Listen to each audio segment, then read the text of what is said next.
Hello विद्यार्थियों, नमस्कार। आप सभी का है स्वागत। मैं हूं मनोज और आप देख रहे हैं हमारा यूट्यूब चैनल मनोज एजुकेशन। कैसे हैं आप सभी? आई होप आप सभी अच्छे होंगे, स्वस्थ होंगे और आप अपनी पढ़ाई में मस्त होंगे। तो दोस्तों, आज हम बात करेंगे वरिष्ठ अध्यापक यानी आरपीएससी सेकंड ग्रेड, जो आपका पेपर होता है, फर्स्ट पेपर और सेकंड पेपर। तो सेकंड पेपर सामाजिक विज्ञान के लिए मैंने बेस्ट बुक्स है वो वीडियो बता दिया है, बना करके आपको अपलोड भी कर दिया है यूट्यूब पर। अगर आपने नहीं देखा तो एक बार देख लीजिएगा। आज अपन बात करेंगे सेकंड ग्रेड प्रथम प्रश्न पत्र के लिए आपकी क्या रणनीति होनी चाहिए 2025 के अनुसार। और जीके पेपर की आपको जो पहला आपको जो फर्स्ट पेपर अभी मैं आपको बताने जा रहा हूँ, इसकी आपको तैयारी किस प्रकार करनी चाहिए। मैंने भी 2022 में जो आरपीएससी के द्वारा स्कूल शिक्षा विभाग का जो पेपर हुआ था वरिष्ठ अध्यापक का, तो उसमें मेरे फर्स्ट पेपर में 172 अंक आए थे। फर्स्ट पेपर का मतलब है जो जीके जीएस का पेपर होता है, जिसमें राजस्थान का जीके, भारत का जीके, वर्ल्ड का जीके, इसके अलावा जो एजुकेशन साइकोलॉजी होती है वो इसमें क्वेश्चन है वो पूछा जाता है। तो मेरे उसमें 172.55 अंक आए थे। और सबसे बेस्ट टेस्ट सीरीज कौन सी है, काफ़ी सारे स्टूडेंट्स का जो कमेंट्स आ रहा है वो आ रहा है टेस्ट सीरीज के रिगार्डिंग। तो सबसे अच्छी टेस्ट सीरीज कौन सी है और मैंने कौन सी टेस्ट सीरीज ज्वाइन की थी। जीके के लिए बेस्ट जो बुक्स हैं जो मैंने पढ़ी हैं, ठीक है, और मैंने 172 अंक प्राप्त किए हैं, वो कंप्लीट मैं आपको बताऊंगा इस वीडियो में। और इसके अलावा आपके और भी काफ़ी क्वेश्चन हैं, जिसमें ये देखिए जिसमें मैंने कौन सी गाइड या अन्य जो प्रमाणिक पुस्तकें हैं वो पढ़ी थी, टेस्ट सीरीज कौन सी ज्वाइन करें, और ऑनलाइन या ऑफलाइन टेस्ट सीरीज किस कोचिंग की लें। इसके अलावा तीसरा क्वेश्चन जो काफ़ी सारे कॉमन है कि कोचिंग करें या ऑनलाइन कोर्स खरीदें, दोनों पेपर की साथ में तैयारी कैसे करें। दोनों पेपर का मतलब है, पहला तो अभी जो मैं बता रहा हूँ जीके जीएस का भी जो वीडियो बता रहा हूँ ना, या इस वीडियो जो आप देख रहे हैं, इस वीडियो में आपको, अगर आप साइंस से हैं या आप कॉमर्स से हैं या आप आर्ट्स से हैं, अगर आप किसी भी तीनों में से एक स्ट्रीम से हैं और आप वरिष्ठ अध्यापक की तैयारी करें, तो ये आपको वीडियो सभी विद्यार्थियों के लिए इम्पोर्टेंट है। खास करके उन सभी विद्यार्थियों के लिए जो अभी पहली बार तैयारी कर रहे हैं। पहली बार तैयारी करने वाले विद्यार्थी ये वीडियो को ज़रूर पूरा देखिए। मेरे इसमें जो भी रणनीति बताई गई है, अगर उस रणनीति को आप फॉलो करते हैं तो 101% मैं आपको कहता हूँ कि आप 150 नंबर आप इजीली आप ला सकते हैं। जो मैं आपको गाइड बताऊँगा, जो बुक बताऊँगा, जो टेस्ट सीरीज बताऊँगा। तो दोनों पेपर की आप साथ में कैसे तैयारी करेंगे, एक आपका सब्जेक्ट हो गया जैसे सोशल साइंस होगा यानी एसएसटी, या हिंदी, इंग्लिश, मैथमेटिक्स, साइंस जो भी आपका है, ठीक है, संस्कृत वगैरह। इसके अलावा हम बात करेंगे सेल्फ स्टडी का टाइम टेबल क्या होना चाहिए और कि रोजाना कितने घंटे पढ़ने चाहिए, मैंने कितने घंटे पढ़ा था, सिलेबस पूरा करने के बाद कौन सी या कितनी टेस्ट आपको देनी पड़ेगी, ये आपके लिए है। और एक और क्वेश्चन है कि सर हम नए जिलों के अकॉर्डिंग पढ़े या पुराने जिलों के अकॉर्डिंग पढ़े, ये सबसे ज़्यादा कॉमन सवाल है। तो हम कंप्लीट आपको जानकारी देने वाले हैं।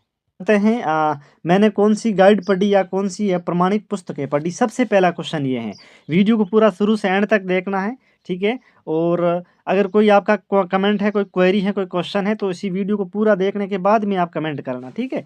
तो दोस्तों देखो, मैंने कौन सी गाइड पढ़ी या कौन सी प्रमाणिक पुस्तकें पढ़ी। प्रमाणिक पुस्तक का मतलब है जो ऑथेंटिक बुक्स आती हैं, जैसे हिंदी ग्रंथ अकादमी की आ गई है, माध्यमिक शिक्षा बोर्ड की आ गई हैं, या अपन कह सकते हैं कि एनसीईआरटी की जो पुस्तकें हैं वो सभी क्या कहलाती है दोस्तों, प्रमाणिक पुस्तकें हैं वो कहलाती हैं, ठीक है, पहली बात। अब हम बात करेंगे 2022 के बारे में। 2022 में जो पेपर हुआ था वरिष्ठ अध्यापक का स्कूल शिक्षा का, मैं एक बार आपको कंप्लीट बता देता हूँ। 2022 में जो स्कूल शिक्षा का वरिष्ठ अध्यापक का पेपर हुआ था, फर्स्ट पेपर में मेरे 172 अंक थे, 172.55 थे। और सेकंड पेपर मेरा एसएसटी का था। कुल मिला के अगर बात करें तो फर्स्ट पेपर और सेकंड पेपर दोनों में मेरे जो नंबर आए थे वो 385 नंबर आए थे। कितने आए थे दोस्तों? 385 अंक आए थे। यानी पेपर फर्स्ट और पेपर सेकंड दोनों को मिला करके मेरे 385.78 अंक मेरे आए थे 500 में से। यानी फर्स्ट पेपर आपका 200 अंक का होता है और सेकंड जो पेपर आपका सब्जेक्ट का होता है वो कितने का होता है? 300 का होता है। तो कुल मिला के कितने का हो गया आपको? 500 अंक का हो गया है। तो फर्स्ट पेपर में मेरे आए थे 172 पॉइंट कुछ ऊपर आए थे, 55 के आसपास आए थे, 172.55 200 में से।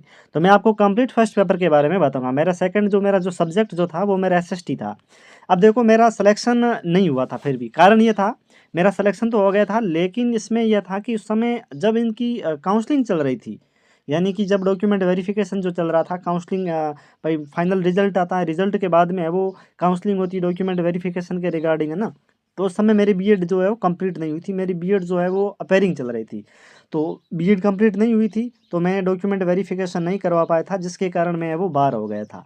बाकी अगर बात करें तो मेरे जो 385 अंक थे, इसके अनुसार अगर बात करें तो लगभग मेरी तीसरी या चौथी रैंक थी, क्योंकि जिसका पाँचवीं रैंक थी वो 385 से भी उनके कम अंक थे मेरे हिसाब से। मैंने उनको एक बार देखा था, न्यूज़पेपर में भी देखा था, टॉप 10 में 10 रैंक जो जिसकी आई थी उसका न्यूज़पेपर में आया था। ठीक है, तो 385 अंक थे मेरे। अब हम बात करेंगे कि भाई इसमें प्रमाणिक पुस्तकें कौन कौन सी है। देखो, अगर आप अभी बीएड कर रहे हैं ना और आपकी अपेयरिंग चल रही है, तो ये आप कह सकते हैं कि जब तक आपका बीएड का रिजल्ट आए, या ये कह सकते हैं कि जब सेकंड ग्रेड का रिजल्ट आए तब तक आपकी बीएड कंप्लीट हो जानी चाहिए। अगर आपकी बीएड कंप्लीट नहीं होती है तो आप भी रह सकते हैं, सीधी सी बात है। ठीक है, फिर इसमें कोई बहाना नहीं चलता है कि अगर आपकी डॉक्यूमेंट कंप्लीट है तो ही आप है वो बीएड करें, बीएड में सॉरी आप है वो सेकंड ग्रेड का तैयारी करें, अन्यथा आप है वो कर सकते हैं, थर्ड ग्रेड की कर सकते हैं, रीट की कर सकते हैं ना। ठीक है, तो अब देखो दोस्तों, इसके अलावा अगर बात करें तो इससे पहले मेरा आरएस प्री जो एग्ज़ाम है वो 2 बार मेरा क्लियर हो चुका है। आरएस मेंस अभी जो जनवरी 2025 में रिजल्ट आया था, उसमें आरएस मेंस में भी मेरा जो हो गया था, पास हो गई है। अब इंटरव्यू के लिए कॉल आएगा। इसके अलावा अगर बात करें तो मेरा ग्राम विकास अधिकारी में भी चयन हो चुका है। और बाकी मैंने जो सीट, अब देखो काफ़ी सारे बच्चे होते हैं ना, वो जैसे अदर जो एग्ज़ाम होते हैं अपने राजस्थान में, तो वो नहीं देते हैं। जैसे अगर बात करें सीईटी का हो गया, है ना, सीयूईटी का हो गया, और या इसके अलावा अगर बात करें तो बाकी काफ़ी सारे ऐसे को जो होते हैं, जैसे एलडीसी का हो गया, पटवार का, ग्राम सेवक का, तो वो एग्ज़ाम नहीं देते हैं। तो अब आपको सीईटी के थ्रू, मैंने सीईटी 10th का और 12th दोनों, सॉरी 12th लेवल का और ग्रेजुएशन लेवल दोनों का मैंने सीईटी का एग्ज़ाम भी पास कर रखा है, सीयूईटी का भी कर रखा है। इसके अलावा अगर बात करें तो पशु परिसर को छोड़ करके मैंने सभी परीक्षाएँ हैं वो दी है, तब जा कर के इतना अच्छे से मैं जीके वगैरह में कवर कर पाता हूँ। अगर आप कोई भी एग्ज़ाम दे रहे हो तो वो आप ज़रूर दें। जैसे अगर बात करें, मैंने पशु परिसर का नहीं दिया था, बाकी सभी दिया था। पशु परिसर का भी मैंने फॉर्म भर रखा था, मैंने एग्ज़ाम नहीं दिया था, किसी कारणवश मैं जो फ्री नहीं था तो मैं एग्ज़ाम देने के लिए नहीं गया था। इसके अलावा अगर बात करें तो आरएस जो अभी फरवरी में एग्ज़ाम होगा 2025 में, वो भी मैं एग्ज़ाम दूंगा, क्योंकि अभी मेरा देखो इंटरव्यू अभी होगा, इंटरव्यू के बाद में वो फाइनल रिजल्ट आएगा। तो इससे पहले है वो अभी फरवरी 2025 में आरएस का प्री का एग्ज़ाम होगा, 2025 का, तो वो भी मैंने फॉर्म भर रखा, वो भी मैं एग्ज़ाम दूंगा। ठीक है, अब अपन बात करेंगे वरिष्ठ अध्यापक को लेकर के। ये मैंने सामान्य जानकारी बता दी है। वरिष्ठ अध्यापक के लिए अगर बात करें तो मैंने कौन सी गाइड पढ़ी थी या कौन सी प्रमाणिक पुस्तकें पढ़ी थी, इसके बारे में बात करें तो देखो, मैंने जयपुर में कोचिंग की थी कलाम अकेडमी से, जिसकी ब्रांच जयपुर में है, और आप कहीं से भी कर सकते हैं कोचिंग। अब मैं आगे बताऊंगा कि आप कोचिंग करनी चाहिए या नहीं करनी चाहिए। तो देखो, ये हो गया था, मैंने कोचिंग की थी। अब हम बात करेंगे, अगर आप मेरे हस्तलिखित नोट्स लेना चाहते हैं तो यहाँ पर स्क्रीन के ऊपर जो नंबर दिख रहे हैं इसके ऊपर आप व्हाट्सअप मैसेज करिए, आपको कंप्लीट आपको मिलेगा फर्स्ट पेपर के अनुसार। ये कंप्लीट नोट्स कहाँ से लिए हैं, कहाँ से मैंने बनाए, तो वो मैं आपको जानकारी बताऊंगा। ये जो आपको नंबर देख रहे हैं इसके ऊपर आप व्हाट्सअप मैसेज करना, जिसमें जीके का प्रथम आप प्रश्न पत्र जो है इसमें कंप्लीट आपको मिलेगा, जिसमें राजस्थान का कंप्लीट जीके मिलेगा, जिसमें राजस्थान का इतिहास, कला, संस्कृति, राजस्थान का भूगोल, राजस्थान की राज्य व्यवस्था, और ये सभी आपके सेकंड ग्रेड 2025 के अकॉर्डिंग है, नवीनतम सिलेबस पर आधारित है, नवीनतम जिलों पर आधारित है, और अपडेट है आपके कंप्लीट है। ठीक है, तो राजस्थान जीके के चारों सब्जेक्ट मिले, इतिहास, कला, संस्कृति, भूगोल और पॉलिटी। इसके अलावा इंडिया जीके आपको कंप्लीट मिलेगा, जिसमें इंडियन पॉलिटी आ जाएगा, इंडियन ज्योग्राफी आ जाएगा, और इंडियन इकोनॉमी आ जाएगा। 3 सब्जेक्ट ये हो जाएगा। चौथा सब्जेक्ट अगर बात करें तो वर्ल्ड ज्योग्राफी इसमें आ जाएगा, एक सब्जेक्ट आपका आता है वर्ल्ड ज्योग्राफी, और एक आपका आ जाएगा एजुकेशन साइकोलॉजी। तो ये आपको कंप्लीट आपको A to Z सब्जेक्ट मिलेगा। अब देखो, इंडियन इकोनॉमी और इसके अलावा आपकी जो करंट अफेयर है वो अभी आपको नहीं मिलेगा, क्योंकि ये फरवरी में राजस्थान गवर्नमेंट जो है वो बजट जारी करेगी, और बजट जारी करने के बाद ये आपको जो नवीनतम अपडेट करके हम आपको जो अपलोड कर देंगे। और ये आपको कंप्लीट पीडीएफ कहाँ पर मिलेगी, ये व्हाट्सएप जो नंबर देख रहे हैं इसके ऊपर आपको क्लिक करना है, और इसी वीडियो के डिस्क्रिप्शन में आपको लिंक मिल जाएगी, वहाँ पर आप वो डायरेक्ट क्लिक करके व्हाट्सएप पर मैसेज करना। मात्र 250 रुपये आपकी प्राइस में कंप्लीट आपको हैंड राइटिंग नोट्स मिलेंगे, जिसकी आप प्रिंट भी निकाल सकते हैं। पेज के बारे में अगर बात करें तो लगभग 350 से 400 के मध्यम लगभग कंप्लीट आपको मिल जाएगा। A to Z आपको मिलेगा, थ्योरी के रूप में मिलेगा। ठीक है, और ये आपको लेने के बाद में आपको एक टेलीग्राम चैनल में आपको ग्रुप में आपको ज्वाइन किया जाएगा, जहाँ पर आप आराम से आपके जितने भी सेकंड ग्रेड के एस्पिरेंट हैं, अभ्यर्थी हैं जो तैयारी कर रहे हैं, उसके साथ में आपको जोड़ा जाएगा, ताकि वहाँ उसमें आप अपनी जो साथी हैं उनका आपको दोस्त बना सकते हैं, और वहाँ की उनकी जो रणनीति है उनको भी आप फॉलो कर सकते हैं। उसके आप बातचीत कर सकते हैं कि भाई वो बच्चा किस प्रकार तैयारी कर रहा है, कहाँ से कर रहा है, वो कंप्लीट आपको वहाँ से आपको ऐड किया जाएगा। और जो अपडेट पीडीएफ होगी, जैसे इकोनॉमी है, करंट अफेयर की है, तो वो आपको उसी जो नोट्स लेते हैं ना, केवल उसी को उन ग्रुप में वो जोड़ा जाता है, तो उसमें आपको अपडेट कर दी जाएगी, वहाँ पर फाइल अपलोड कर दी जाएगी। ठीक है, जो करंट की है, इकोनॉमी की हो गई है। ठीक है, अब अपन बात करते हैं कि भाई देखो इसके लिए मैंने कौन कौन सी पढ़ी थी। पहले मैं बात करूंगा कि मैंने जो कोचिंग तो की थी, कोचिंग के, आप देखो कोचिंग वाला अगर कोई भी टीचर है, कितने भी अगर वो लिखवा लेता है ना, फिर भी कुछ ऐसे पॉइंट होते हैं जो कोचिंग में नहीं लिखाए जाते और आरपीएससी पूछ ली जाती है। तो वो मैंने कहाँ से, अभी जो मैं आपको नोट्स दूंगा वे कंप्लीट मैंने खुद हैंड राइटिंग नोट्स लेके अब 2025 के अकॉर्डिंग ये अपडेट मैंने कर रखे हैं। इस नोट्स के साथ में आपको क्या मिलेगा, कंप्लीट मेरे हैंड राइटिंग नोट्स हैं, और इसमें एनसीईआरटी एनसीईआरटी और आरबीएससी, एनसीईआरटी और आरबीएससी का भी सार संग्रह, इसमें जो कुछ पॉइंट है जो कोचिंग में नहीं लेकर आए और यहाँ से उठा करके मैंने इस नोट्स में अपडेट किए हैं, नई इसमें जोड़ा गया है। और इसके अलावा अगर बात करें तो ये वो 41 डिस्ट्रिक्ट के अकॉर्डिंग है, नए जिलों के अकॉर्डिंग है, 7 संभाग और 41 जिलों के अकॉर्डिंग है, कंप्लीट आपको मिलेगा।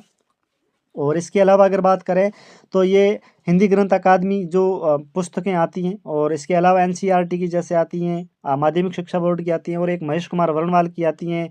और इसके अलावा अगर बात करें तो अपने जो पैनोरमा की आती है, हिंदी ग्रंथ अकादमी की आती है, तो उन सभी में जो इम्पोर्टेंट जो पॉइंट हैं जो कोचिंग में नहीं लिखवाए हैं, वो इसमें है, वो इन नोट्स में आपको मिलेगा, अपडेट किया गया है। ठीक है, तो ये आपको पढ़ना है। अभी जो मैंने पढ़ा है वो, एक तो मैंने कोचिंग के नोट्स पढ़े थे, अब देखो कुछ मैंने प्रीवियस ईयर के क्वेश्चन पेपर जो मेरे पास थे, जो मैं आपको टेलीग्राम उसी ग्रुप में आपको है जो भेज दूंगा, तो वो मैंने प्रीवियस ईयर के क्वेश्चन पेपर है, ठीक है, जिसका प्रिंट निकाल लेना। तो वो क्वेश्चन पेपर मैंने वो एक बार देखे। क्वेश्चन पेपर को देखने के बाद में अब ये है कि जो कोचिंग में कौन कौन से ऐसे टॉपिक या में कौन कौन से टॉपिक में से कौन कौन से पॉइंट है जो नहीं लिखवाए हैं, तो जो प्रमाणिक पुस्तकों में है, तो वो मैंने इस नोट्स में ऐड किया है, तो वो आपको कंप्लीट मिल जाएगा। तो ये आपको अब है वो नोट्स जो दिया जाएगा हैंड राइटिंग, ये आपको कंप्लीट क्या मिलेगा, पूरा मिलेगा, सिलेबस पर आधारित है। इसके अलावा आपको कोई भी गाइड या कोई भी कुछ अलग से प्रमाणिक पुस्तकें वगैरह पढ़ने की आवश्यकता नहीं पड़ेगी, क्योंकि ये कंप्लीट मैंने है वो कोचिंग के नोट्स के साथ में प्रमाणिक पुस्तकों का जो मैटर है वो इसमें ऐड किया गया है। ठीक है, कंप्लीट अपडेट मिलेगा।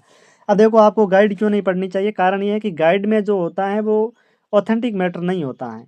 ठीक है, आप कई बार देखते हैं कि जो क्वेश्चन होते हैं वो गाइड में बिल्कुल कम आते हैं। अगर आप कोई भी गाइड पढ़ रहे हैं तो आपको सबसे पहले उस गाइड को उठाना, और उस गाइड में आपको ये देखना है प्रीवियस ईयर के जो क्वेश्चन पेपर हुए हैं, उन क्वेश्चन पेपर में से या उन गाइड में से उन क्वेश्चन पेपर में कितने क्वेश्चन आपको मिल रहे हैं सेम टू सेम हूबहू क्वेश्चन, तो वो आपके लिए सफिशियंट है। अगर आपकी गाइड में से 80 से 85% अगर क्वेश्चन नहीं मिल रहे हैं, ठीक है, अगर 80 से 85% क्वेश्चन नहीं मिल रहे हैं, तो इसका मतलब वो आपकी गाइड किसी काम की नहीं है, सीधी सी बात है। आप देख सकते हैं कि कट ऑफ जो है वो काफ़ी तेज़ जाने वाली है इस बार सेकंड ग्रेड की, इसलिए आपका फर्स्ट पेपर है वो बहुत ही अच्छा होना ज़रूरी है, क्योंकि पोस्ट कम है और कंपटीशन तगड़ा होने वाला है। एडी से चोटी तक आपको जो जोर लगाना पड़ेगा उल्टा, ठीक है ना, तभी आप वो एग्ज़ाम क्रैक कर पाएंगे।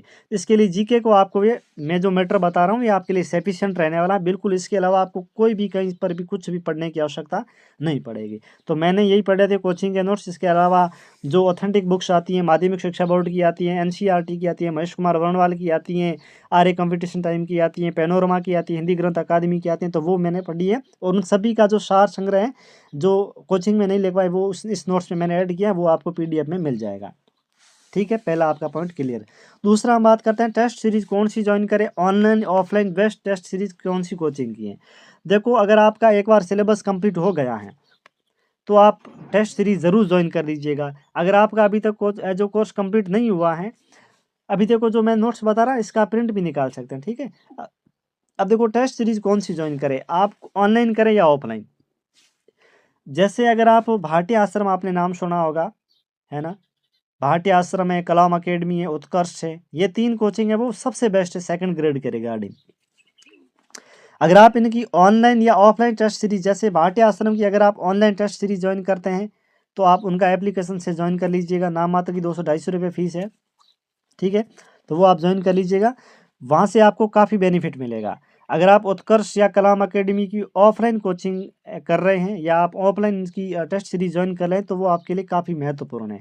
तो मैंने भाटी आश्रम की ऑनलाइन भी इनकी जो टेस्ट सीरीज आती है वो ज्वाइन की थी 2 महीने के लिए। उसके बाद में मैंने इनकी ऑनलाइन बेस्ट थी तो मैंने ऑफलाइन भी ज्वाइन कर ली थी, ठीक है। और इसके अलावा मैंने कलाम अकेडमी की थी, उत्कर्ष की थी, और बाड़मेर की एक दो कुछ CCI नाम करके एक और कोचिंग थी, उनका एप्लीकेशन से ऑनलाइन वो भी मैंने जो इसमें ज्वाइन की थी। इसके अलावा जयपुर के 2-3 और ऑफलाइन कोचिंग वाले थे, तो ये सभी मैंने वो ऑनलाइन और ऑफलाइन, जितनी ज़्यादा आप है वो टेस्ट सीरीज ज्वाइन करेंगे, जितना ज़्यादा आप टेस्ट देंगे उतनी अच्छी आपकी मार्क्स है वो आने की संभावना बनी रहेंगी। और ये जो आप नोट्स पढ़ेंगे ना, इनमें से आपका एक भी क्वेश्चन ऐसा नहीं है कि इन कोचिंग वाले जो आपको वो बता रहे हैं ना टेस्ट सीरीज में, इसमें से आपका एक भी क्वेश्चन बाहर नहीं जाएगा। कंप्लीट आपको उन्हीं हैंडराइटिंग नोट्स में मिल जाएगा। कोचिंग करें या ऑनलाइन कोर्स खरीदें, सबसे इम्पोर्टेंट है। देखो अभी आपको कोचिंग करनी चाहिए या ऑनलाइन कोर्स खरीदना चाहिए। अगर आप बिल्कुल फ्रेशर हैं, आप पहली बार तैयारी कर रहे हैं या आपने पहली एक बार भी एग्ज़ाम दे रखा है, आपका सिलेक्शन नहीं हुआ किसी कारणवश से, या बिल्कुल कम मार्जिन से आप रह गए हैं, तो इसके लिए आपको क्या करना पड़ेगा, अभी आपको कोचिंग अगर आपने पहले कर रखी है तो ठीक है, अगर अभी आपने नहीं की है तो अभी आपको नहीं करनी चाहिए। कोचिंग कब करनी चाहिए? कोचिंग तब करनी चाहिए डियर स्टूडेंट, जब आपके पास कम से कम 1 वर्ष का आपके पास में क्या हो, समय हो। देखो अभी आपकी वैकेंसी आ गई है, सितंबर के प्रथम सप्ताह में आपका लगभग एग्ज़ाम हो जाएगा, स्टार्ट हो जाएगा, है ना। तो आप सितंबर तक आप ऑनलाइन कोचिंग या ऑफलाइन अगर आप ज्वाइन करते हैं तो आप इसमें बिल्कुल आप है वो सफल नहीं होंगे, सीधी सी बात है। क्योंकि कोचिंग वाला भले ही आपको कितना भी कह दे कि भाई हम आपको 2 महीने में या 4 महीने में या 5 महीने में आपको कंप्लीट कोर्स करवा देंगे, तो वो बिल्कुल है वो झूठ है। अगर मानते हैं कि फिर भी अगर वो करवा देते हैं तो वो आपके किसी काम का नहीं है, क्योंकि यहाँ पर आपकी कम से कम 8 से 10 घंटे डेली आपकी कोचिंग क्लासेज लगेगी फर्स्ट पेपर के लिए। तो आप फर्स्ट पेपर के लिए अगर आप केवल करेंगे तो सेकंड पेपर का आप कब करेंगे? तो दोनों का अलग से मैं आपको मैनेजमेंट बताऊंगा, ठीक है। तो अभी आपको कोचिंग ज्वाइन नहीं करनी है, ये नोट्स ले लीजिएगा, बिल्कुल आप अच्छी तरीके से निश्चिंत होकर के पढ़िएगा। इनके अलावा आपको कोई online offline guide authentic books वगैरह पढ़ने की आवश्यकता नहीं पड़ेगी। ये हो गया कंप्लीट। कहीं आपका आता है दोनों पेपर की साथ में तैयारी किस प्रकार करनी चाहिए। देखो काफ़ी सारे स्टूडेंट हैं वो बिल्कुल फ्रेशर है, तो उनके लिए तो बेस्ट है, और जो जिन्होंने पहले से तैयारी करनी स्टार्ट कर दी है तो उसके लिए भी बेस्ट है। दोनों पेपर की साथ में करने के लिए देखो सबसे पहला ये फर्स्ट पेपर है, ये आपका सेकंड पेपर है। इसमें यह होता है कि अगर आपने अभी तक दोनों पेपरों की तैयारी शुरू कर दी है तो बेस्ट है, लेकिन अभी नहीं की है तो देखिए सबसे पहले आपको क्या करना पड़ेगा। अगर आपका फर्स्ट पेपर है वो अच्छा है तो, और सेकंड पेपर अगर आपका वीक है, तो फर्स्ट पेपर की तुलना में सेकंड पेपर में आप ज़्यादा समय दीजिएगा। फर्स्ट पेपर में अगर आपका फर्स्ट पेपर बढ़िया है तो कम से कम आप डेली से 4 से 5 घंटे दे दीजिएगा, ठीक है। और अगर आपका सेकंड पेपर बढ़िया नहीं, फर्स्ट पेपर अगर आपका बढ़िया है तो आप 4 से 5 घंटे दे दीजिएगा। और सेकंड पेपर अगर आपका जो लूज़ है, कम है, वीक है, तो आप क्या करना, इसको 6 से 7 घंटे आपको डेली देना है, ठीक है ना। दोनों पेपर को आपको साथ में लेकर के चलना पड़ेगा, ये बहुत ज़रूरी है। अगर आपका यही, अब देखो फर्स्ट पेपर आपका सही नहीं है और सेकंड सही है, तो ये इसका उल्टा कर दीजिएगा, ये फर्स्ट पेपर के लिए 6 से 7 घंटे दे दीजिएगा और सेकंड के लिए 4 से 5 घंटे। अब देखो काफ़ी सारे बच्चे कहेंगे कि सर हम टाइम का मैनेजमेंट नहीं कर पा रहे हैं, हमारे पास इतना समय नहीं है। तो देखो भाई इस बार जो पोस्ट है सेकंड ग्रेड की वो काफ़ी कम है, अभी आप भीड़ से हट जाइए, कोई इसमें फ़ायदा नहीं है। अगर आप डेली 4 से 5 घंटे स्टडी करें ना कुल मिला के दोनों पेपर के लिए, तो वो आपके लिए सही नहीं है। इसके लिए अगर बात करें तो कम से कम आपको एडी से चोटी तक जोर लगाना पड़ेगा, तब जा कर के आपका दोनों पेपर है वो क्लियर होगा। इसका नाम वरिष्ठ अध्यापक भाई साहब, इसकी सैलरी आप देख सकते हैं, इसके अकॉर्डिंग आपको मेहनत करनी पड़ेगी। तो दोनों पेपर के लिए आपको निश्चित रूप से आपको बहुत अच्छी तरीके से तैयारी करनी पड़ेगी, ठीक है। अगर जो आपका पेपर वीक है उसको आप मॉर्निंग शिफ्ट में ज़रूर जो, जैसे देखो आपका सब्जेक्ट का पेपर आपका वीक है तो आप उसको जो मॉर्निंग शिफ्ट में आप उसको पढ़ना शुरू कर दीजिएगा, बिल्कुल आप फ्रेश होते हैं माइंड से, तो आप आराम से इजीली तरीके से आप उसको है जो ज़्यादा से ज़्यादा आप कवर कर पाएंगे, ज़्यादा से ज़्यादा आप उन क्वेश्चन को अटेंड कर पाएंगे, याद कर पाएंगे। अब देखो कुछ क्वेश्चन ऐसे भी होते हैं जो आपको कहीं पर भी नहीं मिलते हैं, तो उनको आप छोड़ दीजिएगा, उसके लिए आपको कोई आपका अलग वो आपका ऐसा नहीं है, ठीक है। जो आपको क्वेश्चन ऐसे आता है ना पहली बार पूछे जाते हैं, काफ़ी डिफिकल्ट होते हैं, तो वो सभी विद्यार्थियों के लिए होते हैं, आप अकेले के लिए नहीं होते। उन क्वेश्चनों का आप है वो ज़्यादा सीरियस मत होइए। अब देखो सेल्फ स्टडी का टाइम टेबल क्या होना चाहिए। सेल्फ स्टडी के लिए मेरा जो टाइम टेबल था वो मैंने सेल्फ स्टडी, देखो पहले मैंने कोचिंग कर ली थी, नोट्स वगैरह कंप्लीट मैंने बना दिए थे, दोनों पेपरों के लिए अलग अलग से मैंने कोचिंग की थी। तो उसके लिए मैंने अलग से जैसे देखो मेरा जो सब्जेक्ट जो था वो सामाजिक विज्ञान था और फर्स्ट पेपर जीके का था। तो मेरे दोनों ही बेस्ट थे कुल मिला के। तो मैं डेली अगर बात करें तो मैंने कोचिंग करने के बाद में मैंने दोनों पेपर के लिए डेली मैंने वो 5 घंटे फर्स्ट पेपर के लिए और 5 से 6 घंटे मैंने सब्जेक्ट के लिए देना शुरू कर दिया था, जब तक कोई वैकेंसी नहीं आई थी। अब वैकेंसी आने के बाद मैंने इसका टाइम टेबल है वो ड्यूरेशन मैंने और ज़्यादा इसका बढ़ा दिया था। लगभग डेली 10 से 12 घंटे आपको पढ़ना बहुत ज़रूरी है। जब तक आपका जो फर्स्ट पेपर कंप्लीट है आपका हो जाए तो फर्स्ट पेपर के लिए आप टेस्ट सीरीज ज्वाइन कर दीजिएगा। सेकंड पेपर अगर आपका पहले कंप्लीट हो जाता तो उसके लिए अलग से टेस्ट सीरीज ज्वाइन कर दीजिएगा।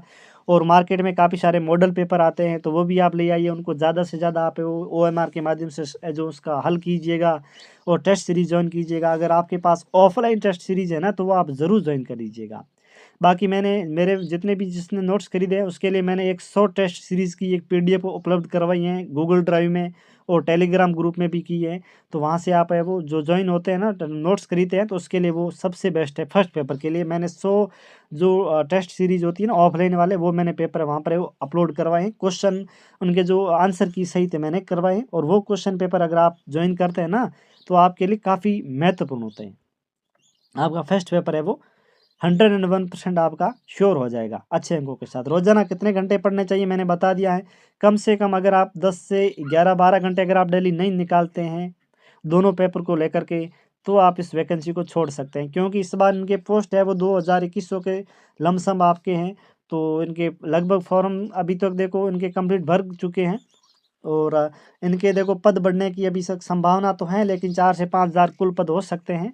अभी देखो 2000 है तो 2-3 हज़ार और बढ़ जाएंगे, लगभग बढ़ जाएंगे, अभी तो कन्फर्म तो नहीं है। लेकिन आपको अपने हिसाब से पढ़ना चाहिए। काफ़ी कम पोस्ट हैं तो आपको मेहनत भी 2 गुनी करनी पड़ेगी। ज़्यादा आपको अंक लाने के लिए ये नोट्स आपको परचेज़ करने हैं ताकि आपको कोचिंग अलग से आपको लेने की आवश्यकता नहीं पड़ेगी। फर्स्ट पेपर के लिए आपके रामबाण सिद्ध होंगे। सिलेबस पूरा करने के बाद कितनी टेस्ट सीरीज देनी चाहिए, जितनी ज़्यादा से ज़्यादा आप टेस्ट सीरीज देंगे आपके लिए फ़ायदा होगा। फर्स्ट पेपर आपका पहले कंप्लीट हो जाता तो फर्स्ट पेपर के लिए ज्वाइन कर दीजिएगा, सेकंड पहले हो जाता तो सेकंड के लिए कर देना। लेकिन सेकंड आपको देखो सबसे पहले ये ध्यान में रखना है, आप नाथ पब्लिकेशन का एक एप्लीकेशन आता है वहाँ पर आपको फ्री टेस्ट सीरीज भी दी जाती हैं। ठीक है, तो वहाँ पर भी आप नाथ पब्लिकेशन के कुछ शायद अब तो शायद मेरे हिसाब से शुल्क वगैरह भी है 100-200 रुपये हैं, तो वो आप ज्वाइन कर लीजिएगा। तो वहाँ पर भी आपकी काफ़ी अच्छी टेस्ट सीरीज चल रही हैं अभी वर्तमान में, तो वो आप ज्वाइन ज़रूर कर दीजिएगा। तो ज़्यादा से ज़्यादा आप टेस्ट सीरीज है वो ज्वाइन कर दीजिएगा। अब हम बात करेंगे आपको ये जो कोर्स है PDF है वो आपको नवीनतम जिलों पर आधारित मिलेगा। लेकिन कुछ विद्यार्थी ऐसे हैं जो कह रहे हैं कि सर हम तो बिल्कुल फ्रेशर है, नवीनतम है बिल्कुल, अभी तो हम कैसे तैयारी करें। उसके लिए PDF है, अगर साइंस से आप हैं और पहली बार तैयारी करें किसी भी स्ट्रीम से और आप पहली बार तैयारी कर रहे हैं तो एक बार आपको 250 रुपये में नोट्स आपको ज़रूर ले लेने हैं। 250 रुपये में आपको कंप्लीट नोट्स मिलेगा। हमने भी मेहनत की इसीलिए बिल्कुल वाजिब इसकी प्राइस रखी गई है। कंप्लीट आपको मिल जाएगा जिसमें राजस्थान का इतिहास, कला, संस्कृति, भूगोल, राजस्थान की पॉलिटी 4 तो ये, इंडियन इकोनॉमी, इंडियन पॉलिटी और psychology, Indian geography, world geography, ये आपको कंप्लीट मिलेगा। इसके अलावा आपको कोई भी कहीं से भी पढ़ने की आवश्यकता नहीं पड़ेगी। अगर आप साइकोलॉजी अलग से पढ़ना चाहते हैं तो वंदना जादौन की एक एप्लीकेशन आता है, वहाँ से आप 8-10 हज़ार रुपये का कोर्स आता है तो वो आप ज़रूर खरीद लीजिएगा। ओनली साइकोलॉजी के लिए आता है तो वहाँ से आपकी 40 नंबर की जो साइकोलॉजी है वो आपकी कंप्लीट कवर हो जाएगी। ठीक है, तो अभी आप देखो नए पुराने के चक्कर में अगर आप पढ़ोगे ना तो आप कुछ नहीं कर पाएंगे। जो आपके पास है, चाहे आपके पास नया 41 जिलों का अकॉर्डिंग है तो वो पढ़िए, अगर आपके पुराने जिलों के अकॉर्डिंग है तो आप वो पढ़िए, इसमें आपको कोई दिक्कत नहीं है। अभी RPSC ने ये बिल्कुल नहीं बताया कि आपको नया पढ़ना चाहिए या पुराना। अभी देखो आपको पुराना क्यों पढ़ना चाहिए और नया क्यों नहीं पढ़ना चाहिए, तो इसमें देखो मेरे पास जो नोट्स हैं वो आपको नए के अकॉर्डिंग भी मिल जाएगा। अगर आप पुराने के अकॉर्डिंग लेना चाहते हो तो पुराने के अकॉर्डिंग भी मिल जाएगा, कंप्लीट आपको मिल जाएगा। इसमें ये होता है कि देखो इसमें अभी तक जो नए ज़िले बने हैं 41 ज़िले हुए हैं तो इसके अभी तक क्षेत्रफल नहीं आया, इसकी जनसंख्या नहीं आई है कि कितने इनके आंकड़े अभी तक नहीं आए हैं। तो लगभग ये कह सकते हैं कि अभी सितंबर के बाद में अभी तक अपन नहीं कह सकते हैं कि भाई इसके कब तक आएंगे। तो ये ऐसे विवादित क्वेश्चन है वो RPSC नहीं पूछती है खास करके। लेकिन अब आपको ये ध्यान में रखना चाहिए कि आप वरिष्ठ अध्यापक की तैयारी कर रहे हैं तो आपको इस बात का ध्यान होना ज़रूरी है कि पहले किन जिलों को तोड़ करके नए जिलों का निर्माण किया गया है वापस उन्हीं को उस जिलों में ऐड कर दो। और ये पुरानी ज्योग्राफी अगर आप नए जिले के अनुसार पढ़ना चाहते हैं तो आपको ये ध्यान में रखना। आप देखो इतिहास, कला, संस्कृति में, पॉलिटी में कुछ चेंज नहीं हुआ, मात्र भूगोल में है जो थोड़ा बहुत चेंज हुआ है, लगभग 30-40%, तो वो आपको दिक्कत नहीं है, ठीक है ना। और ऐसे विवादित क्वेश्चन आरपीएससी 101% मैं कहता हूँ कि आपके ऐसे विवादित क्वेश्चन आरपीएससी बिल्कुल नहीं पूछेगी। अब देखो नवीनतम जिलों के अनुसार अगर आप पढ़ना चाहते हैं तो आप देखिए कि नवीनतम जिलों का निर्माण है वो किन जिलों को तोड़ करके किया गया है, उसके अकॉर्डिंग आप पढ़िए। और ये नई ज्योग्राफी तैयार, ठीक है ना। तो ये आपको, अब देखो अगर आप हमारे टेलीग्राम चैनल में ज्वाइन होना चाहते हैं जहाँ पर आपको सभी भर्तियों से रिगार्डिंग आपको जानकारी मिलती रहती है, तो डिस्क्रिप्शन में आपको लिंक मिलेगी, वहाँ पर आप ज्वाइन हो जाइए। अगर आप हमारे हस्तलिखित नोट्स की पीडीएफ खरीदना चाहते हैं जिसका आप बिल्कुल प्रिंट भी निकाल सकते हैं, तो उसके लिए आपको यहाँ पर स्क्रीन के ऊपर नंबर दिख रहे हैं, वहाँ पर आप व्हाट्सअप मैसेज कीजिएगा, या इसी वीडियो के डिस्क्रिप्शन में आपको लिंक मिलेगी डायरेक्ट व्हाट्सअप की, तो वहाँ पर आप है जो व्हाट्सअप पर मैसेज कर देना, और 250 रुपये के पेमेंट में आपको कंप्लीट आपको जानकारी मिल जाएगी। Thank you.